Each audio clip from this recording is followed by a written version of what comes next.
Good afternoon, this side Pooja Gupta and you are watching my channel. तो students, आज का जो सेशन है वो है हिंदी का। जैसे कि कल हमने रीजनिंग की थी, तो आज हम हिंदी का सेशन कर रहे हैं। तो ये ऑल्टरनेट बेसिस पे है। आज अगर हिंदी का है तो कल आपका रीजनिंग होगा। तो आई होप कि आपको ये सेशंस अच्छे लग रहे हैं। अगर सेशंस अच्छे लग रहे हैं तो वीडियो को लाइक एंड शेयर ज़रूर कीजिए। आप देखते हैं पर वीडियो को लाइक नहीं करते हैं, तो प्लीज़ वीडियो को लाइक कीजिए, शेयर कीजिए एंड रिकमेंड कीजिए। आने वाले टाइम पे इन सब का कंपाइलेशन शुरू हो जाएगा, तो कुछ ही टाइम बचा है। तो जल्द से जल्द सेशंस के साथ जुड़िए और वीडियो को जितना हो सकता है लाइक कीजिए। तो चलिए शुरू करते हैं। फर्स्ट क्वेश्चन आपका हिंदी का है। देखिए, हम हिंदी में सिर्फ सॉल्व करेंगे कि क्या हो सकता है। बाकी प्रैक्टिस सेशंस हैं, इसमें आपको हिंदी के इतनी हिंदी तो सबको आती ही है और डिटेल्स आपको पता होंगे। तो हम सिर्फ आपका क्या करने जा रहे हैं, हम आपका प्रैक्टिस सेशन लेने जा रहे हैं। तो अब आप देखिए, आपके पास सिर्फ पेन पेपर रखिए और उस पर सॉल्व कीजिए। यही इंटरैक्टिव क्लासेस जो हैं वो लाइव में बहुत जल्दी हम शुरू करेंगे, लेकिन वो तभी शुरू होंगी जब आप शेयर और लाइक करेंगे। तो अब आप पे है कि आप पेपर आने से पहले कितना आप लाइक करते हैं और शेयर करते हैं, ताकि इनको और इंटरैक्टिव और फ़ायदेमंद बनाया जा सके। तो चलिए, शुद्ध शब्द कौन सा है? कंठ, कंठ, कंठ या कंठ? तो देखिए, अगर कंठ लिखना है तो ये तो है नहीं, ये भी नहीं है। ज़्यादा से ज़्यादा हम कंठ इस तरह से लिखते हैं, तो ये भी नहीं है। नेक्स्ट, व्याख्या। व्याख्या कैसे लिखते हैं? वय प्लस अख्या, वया प्लस अख्या, वी प्लस आख्या या वे प्लस आख्या। तो ये बनेगा वी प्लस आख्या, यानी ई प्लस अ, तो ये क्या बन जाएगा? व्य। ठीक है। भाई का तत्सम क्या होता है? भाई का तत्सम क्या है? भैया, भ्राता, भ्रातृ या अग्रज। तो ये क्या बनेगा आपका? भ्राता। धनवंती का पुल्लिंग क्या है? धनवंती का पुल्लिंग, मतलब ये धनवंती है तो धनवंती का पुल्लिंग क्या होगा? धनवान, धनाज्ञ, धनवान या इनमें से कोई नहीं। देखिए, ये भी धनवान है, ये भी धनवान है, तो हम क्या लिखेंगे? धनवान। प्रेम का बहुवचन क्या होता है? प्रेम का बहुवचन प्रेमी, प्रेम करने वाला, प्यारे। प्रेम का वचन भी वही होता है जो प्रेम होता है, तो ये एक वचन जो होता है वही प्रेम का बहुवचन होता है, that is Prem. Prem countable नहीं है, ठीक है, अनकाउंटेबल है। कितना प्रेम भाई। भाई बहन में कौन सा समास है? भाई और बहन, समास का मतलब होता है स्पष्टीकरण। तो भाई और बहन, तो भाई भी है और बहन, मतलब दो इंसान है। तो इसमें ना द्विगु, द्विगु नंबर्स के लिए होता है, तत्पुरुष जो सीधा लिखा जाता है, बहुब्रीहि जिसमें दोनों प्रधान पद नहीं होते हैं। तो इसका जो है आपका द्वंद्व क्या आएगा? आपका द्वंद्व। सेवक शब्द की भाववाचक संज्ञा क्या है? सेविका, सेवाएं, सेवा, इनमें से कोई नहीं। तो सेवक का होता है सेविका। ठीक है। अभिव्यक्ति का पर्यायवाची क्या है? अभिव्यक्ति, अभिव्यक्ति होता है किसी चीज को उपयुक्त करना, नहीं पृथक करना, नहीं अभिव्यक्त करना मतलब प्रकट करना। अभिव्यक्त मतलब आप किसी को इम्प्रेस कर रहे हो या आप किसी के आगे अपने विचारों को रखना। तो आंसर इज प्रकटन, प्रकटन करना यानी प्रकट करना। नेक्स्ट आता है, एक सेकेंड, नेक्स्ट सेशन है आपका कि इसमें आपने बताना है कि अनुपम का पर्यायवाची शब्द क्या है? अनुपम। विपिन, विपिन होता है कानन, कानन। वन, वन भी बोलते हैं इसको, ठीक है, या अरण्य, जंगल जिसको बोलते हैं अरण्य, ठीक है। विपिन खत्म। घमंड, घमंड क्या होता है भाई? अभिमान होना, अभिमान, ठीक है। आदेश, हुक्म, तो आप किसी को हुक्म तो दे नहीं रहे। अनुपम मतलब सबसे हटके, अद्वितीय, अलौकिक। अद्वितीय भी हो सकता है, अलौकिक भी हो सकता है, अनोखा भी हो सकता है, ठीक है, अनोखा भी हो सकता है, अलौकिक भी हो सकता है। तो आंसर इज अद्वितीय, अद्वितीय। सूर्य का पर्यायवाची शब्द कौन सा नहीं है? इसमें से आपने बताना है कि इसमें से कौन से ऐसा वर्ड है जो सूर्य का सेम वर्ड नहीं है। रवि सूर्य को कहते हैं, यस ये भी सही है। दिनकर ये भी सूर्य को कहते हैं। सविता ये भी सूर्य को कहते हैं। सिर्फ कुंदन जो है वो सूर्य को नहीं कहते। कुंदन जो होता है वो होता है कंचन, या फिर आपका किसको बोलते हैं आप? सोना, कनक, ठीक है। नेक्स्ट आता है चतुर्भुज में कौन सा समास है। तो जल्द से जल्द लिखिए चतुर्भुज में कौन सा समास है। द्वंद्व दो होते हैं। अगर देखा जाए ये चतुर्भुज है, ठीक है, एक सेकंड, चतुर्भुज है तो चतुर्भुज में हम क्या लिखते हैं, चतुर्भुज। तो चार, वैसे देखा जाए चार है तो द्विगु होना चाहिए, पर द्विगु नहीं है। इसमें जो है चतुर्भुज, ये जो होता है आपका समास, इसको क्या बोलते हैं हम, जिसमें दोनों प्रधान नहीं होंगे, कुछ अलोक ही निकलेगा। तो चार भुजाओं वाला, चार भुजाओं वाला किससे कल्पना की गई है, विष्णु से कल्पना की गई है। तो इसका मतलब क्या है, ये होगा बहुब्री। तत्पुरुष जो सेम लिखे जाते हैं, कर्मधारय तत्पुरुष समास का ही प्रकार है जिसमें काम को बताया जाता है, जिसमें कर्म किया जाता है, ठीक है। जो मीठा वचन बोलते हैं उनके लिए, ये इस दुनिया में लोग बहुत मीठे होते हैं, बोलते बहुत मीठा है लेकिन अंदर ही अंदर बहुत कड़वे होते हैं कि नहीं। कई ऐसे लोग होते हैं जो दिखते कुछ और हैं, होते कुछ और हैं। कई ऐसे लोग होते हैं जो स्ट्रेट फॉरवर्ड होते हैं, ठीक है।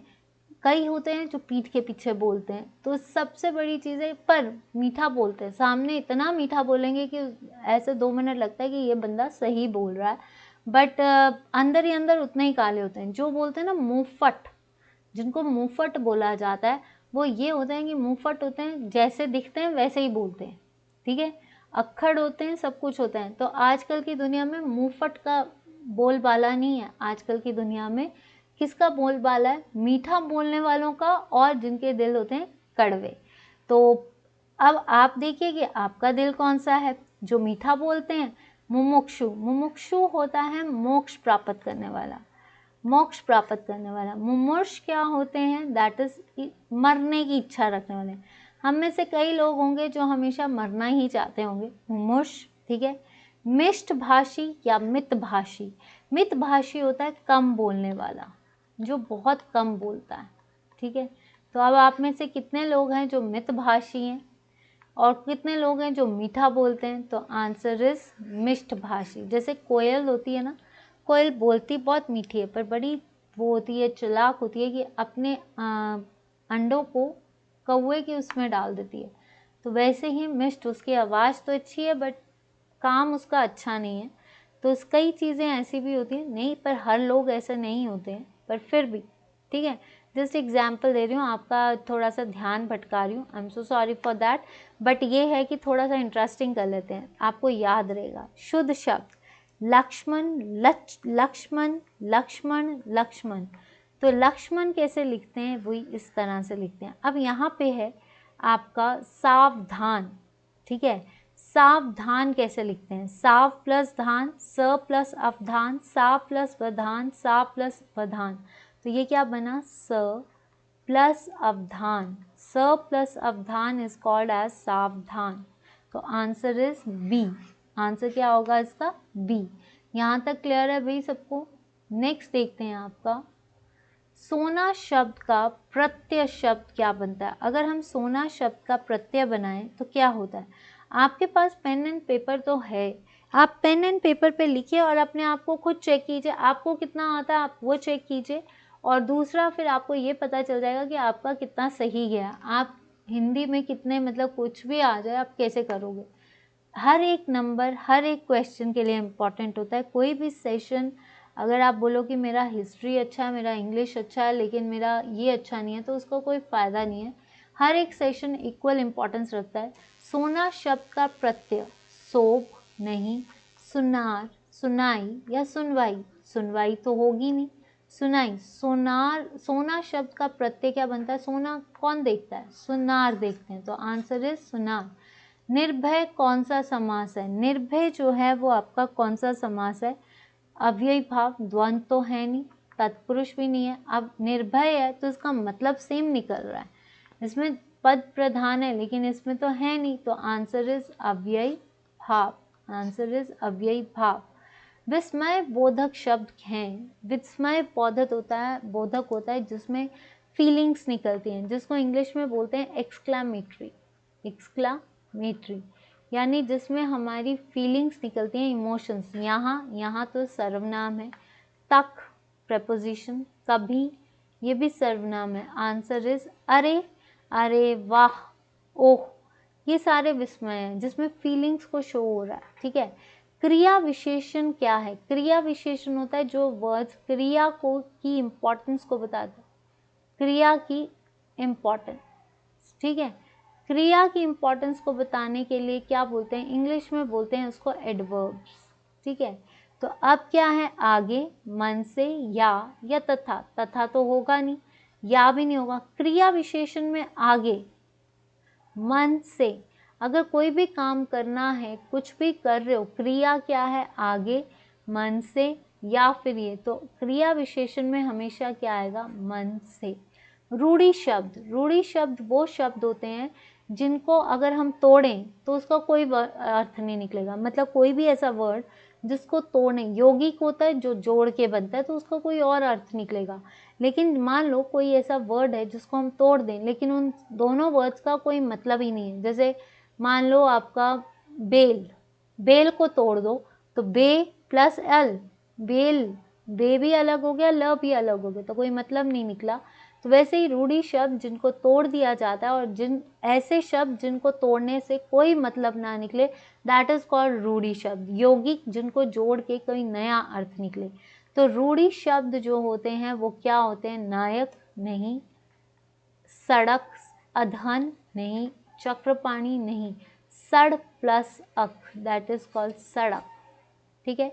शुद्ध शब्द अनुसंगिक, अनुसंगिक, अनुषंगिक या अनुषंगिक, तो अनुसंगिक, ठीक है। अवनी का विपरीतार्थक क्या होगा, आकाश, अंबर, नभ या आसमान, तो अवनी का होता है अंबर। पृथ्वी का विशेषण, पृथ्वी की इंपॉर्टेंस कौन बताता है, पार्थिव, पृथ्वीता, पार्थिव या पाथिक, तो पार्थिव। जिसका जन्म पहले हुआ हो के लिए एक शब्द बताइए, जिसका जन्म पहले हुआ, जो पहले हुआ है, अग्रजा नहीं, अर्गजा नहीं, अग्रज और आग्रज नहीं। आंख में गड़ना, कोई चीज़ किसी की आंख में गड़ जाए ना, तो वो उसके लिए मतलब ऐसा होता है कि बस उसके चाहे कुछ भी हो जाए उसके लिए अच्छा नहीं सोचना या कुछ बुरा बोलना। तो आंख में गड़ना मतलब कि कोई चीज़ अच्छी नहीं लग रही है, चुभना, तो लालच, ठीक है। बहुत अच्छा लगना नहीं, प्यार होना नहीं, कोई चीज़ आंख में गड़ रही है तो कोई चीज़ आपको चुभ रही है यानी बुरी लग रही है, तो आंसर इज चुभना का मतलब बुरा लगना, ठीक है। यहाँ तक क्लियर है भाई? किस किस को हिंदी का ये सेशन अच्छा लग रहा है? अगर अच्छा लग रहा है प्लीज कमेंट सेक्शन पे लिख दीजिए। नाउ निम्न में से किस भाग में सकर्मक क्रिया का प्रयोग होता है? देखिए क्रिया क्या होती है, जो काम करती है, सकर्मक और अकर्मक। सकर्मक क्या होती है, जिसमें एम्फेसाइज किस पे दिया जाता है, आपके ऑब्जेक्ट पे, ठीक है। और अकर्मक क्या होती है, जिसमें आपका ऑब्जेक्ट पे ना देकर सब्जेक्ट इटसेल्फ इज मच। सिपाही दौड़ता है, ये अकर्मक है, सिपाही सोता है, ये नहीं। सिपाही चोर को पकड़ता है, तो सिपाही तो अलग है, उस पर इम्पोर्टेंस नहीं आ रही, किस पे इम्पोर्टेंस आ रही है, चोर को पकड़ता है, तो चोर को पकड़ता है, this is called as the सकर्मक क्रिया, जिसमें ऑब्जेक्ट पे एम्फेसाइज किया जाए। वो साधन जिसके माध्यम से मनुष्य अपने हृदय के भावों और मस्तिष्क के विचार दूसरे मनुष्य के समक्ष, ऐसा मतलब ऐसा माध्यम बताओ जिससे हम अपने वर्ड्स को दूसरे से कह सकते हैं। वर्ण नहीं, शब्द नहीं, आंसर वाक्य नहीं, आंसर इज भाषा, भाषा के थ्रू ही हम बोलते हैं। गी प्रत्यय नहीं है इसमें से, गी प्रत्यय क्या होते हैं, जो लास्ट में लगते हैं, क्या लास्ट में लगते हैं, तो लास्ट में कौन से लगता है, सादगी गी प्रत्यय, बानगी गी प्रत्यय, रवानगी गी प्रत्यय, इसका मतलब गीत, गी वर्ड से कई वर्ड्स बनते हैं, तो कौन सा नहीं है, दैट इज की, क्योंकि की जो है वो अलग वर्ण है, ठीक है। तो आंसर इज जानकी। शुद्ध शब्द छांटिए, योगी राज, योगी राज, योगी राजा, योगी राज, तो आंसर इज योगी राज। दही बड़ा पद का विग्रह होगा, दही पद, दही बड़ा, आजकल जैसे श्राद्ध चल रहे हैं तो मैक्सिमम लोग दही बड़े इस तरह से चीज़ें बना रहे हैं, तो दही बड़ा क्या होता है, दही में डूबा हुआ बड़ा, दही और बड़ा, दही बड़ा या कोई नहीं, तो दही बड़ा का मतलब है दही के अंदर डूबा हुआ बड़ा, आंसर इज ए। जो दूसरों में केवल दोषों को ही खोजता हो वाक्यांश के लिए क्या कहते हैं। मतलब कई बार आपने देखा होगा अपनी गलती तो कोई नहीं मानता, दूसरों को पॉइंट आउट करता है। छद्मवासी, चिरंतन, गुप्तचर या छिद्रावंशी, तो आंसर इज छिद्रानवेशी। ठीक है, नेक्स्ट आता है आपका बद उपसर्ग। बद उपसर्ग है, बद किसका उपसर्ग है, बेचारा, बकायदा, बदस्तूर या बदबू। तो अगर देखा जाए तो उपसर्ग किसका है, बदबू का, क्योंकि बद और फिर बू, तो ये आ गया आपका बदबू। व्यष्टि शब्द का विलोम शब्द क्या है, व्यष्टि, वृष्टि नहीं, समष्टि नहीं, दृष्टि या फिर आपका अक्षी। व्यष्टि शब्द का विलोम क्या होगा, व्यष्टि मीन्स आपका अक्षी नहीं, इसका होगा समष्टि। व्यष्टि मीन्स समष्टि करना। हलवाई का स्त्रीलिंग क्या है, हलवाइन, हलवाइन, हलवायन या हलवानी, तो इसका होगा हलवाइन। प्रतीक एक शुद्ध संधि युक्त पद बनेगा, मतलब इसमें हमने शुद्ध संधि युक्त शब्द बनाना है। प्रत्येक, प्रत्यक, प्रतीक या प्रत्येक। प्रतीक का क्या बनेगा, प्रत्येक। पेड़ का पर्यायवाची शब्द क्या नहीं है, पादप, तरु, वृक्ष या तरुणी। तो अगर देखा जाए जो आपका पेड़ है, पेड़ का पर्यायवाची देखिए पादप भी होता है, तरु भी होता है, वृक्ष भी होता है, तो ये क्या आएगा, तरु। तरु इज द ब्रांच। लोगों ने चोर को मारा, कौन सा कारक है, लोगों ने चोर को मारा, कर्ता ने लोगों ने चोर को मारा, मतलब लोगों ने, लोग क्या है, सब्जेक्ट, किसको मार रहे हैं, चोर को, चोर क्या है, ऑब्जेक्ट। तो लोगों ने सर को मारा मीन्स कर्ता ने कर्म को, उसने क्या किया, कर्ता, कर्म कर रहा है। ठीक है, तो ये था आज का सेशन। आई होप कि आपको सेशन अच्छा लगा है। प्लीज़ स्टूडेंट्स, अगर सेशन अच्छा लगा है सेशन को लाइक कीजिए, शेयर कीजिए। और एक और चीज़ कहना चाहूँगी कि अगर कोई गलती होती है तो माफ़ी चाहूँगी। प्लीज़ चैनल को जरूर देखिए, सब्सक्राइब कीजिए, लाइक कीजिए, और फेसबुक पेज पे पूजा गुप्ता फॉलो कीजिए। On YouTube it's Pooja Gupta, on Telegram it's Pooja Gupta, let's learn with me. इतनी सी उम्मीद करूँगी कि please share it, please recommend the channel so that we can easily come up with new updates। ठीक है, तो नए अपडेट्स के साथ हम बहुत जल्दी आपके साथ मिलें, पर वो एक इंटरैक्टिव वे हो, तो जल्द से जल्द वीडियो को शेयर कीजिए और लाइक कीजिए। तो आज के लिए इतना ही, मिलते हैं आपसे कल।